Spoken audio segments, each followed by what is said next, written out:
Yesterday, I remember somebody had asked about jackpots, like big rewards, right?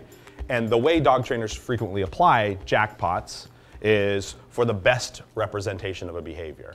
They say like, if you did what I wanted with lots of energy and speed and everything like that, then I'm going to jackpot you, right? And if you jackpot those, you're certainly not hurting anything. Your dog was already in a good motivational state of mind. They did the behavior you wanted. So jackpotting that's certainly not hurting anything.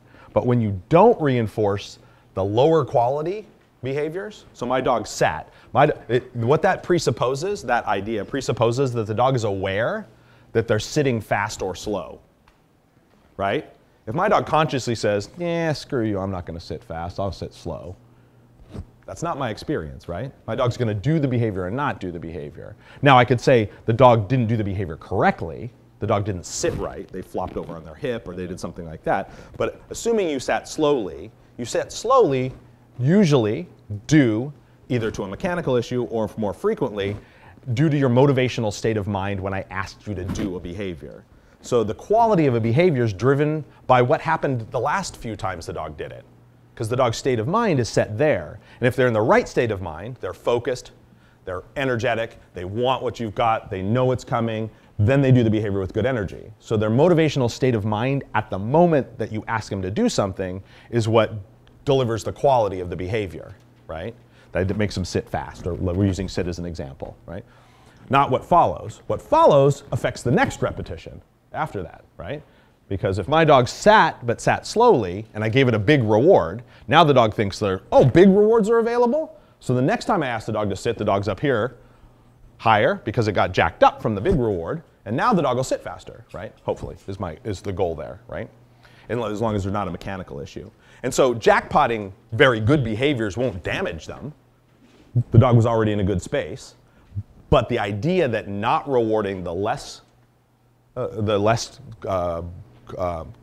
lower quality version, assuming it's correct, is wrong, is erroneous, I think, right? So she said, what if you've done 20 reps and the dog sat slowly? Can you hear that? Is that okay? Yep. Okay.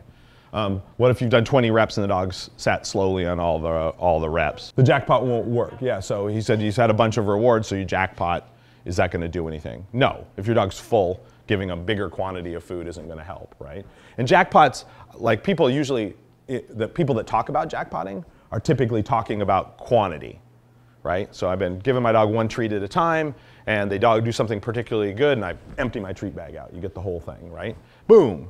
Well, if your dog's not hungry, that's certainly not one. But I use the term jackpot to mean any higher quality reward, right? So I could be going along with kibble and jackpot my dog by whipping out a handful of steak.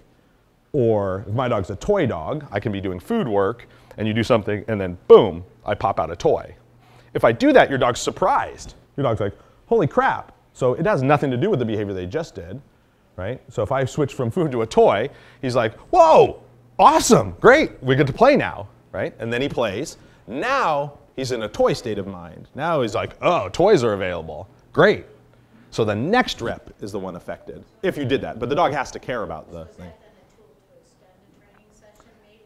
Yeah, she asked, is that a tool potentially to extend a training session? Sure.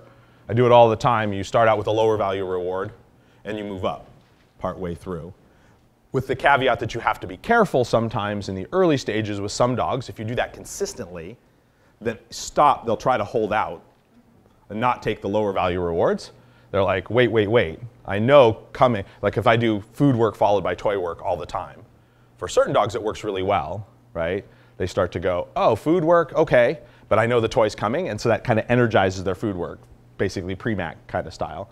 Other dogs, it seems to, they say, can we speed this process up? And so if I just spit this out and don't eat it, will you get me the toy? Because now you've said there's a possibility for a toy here, and there's a certain type of dog that then won't want to eat, right?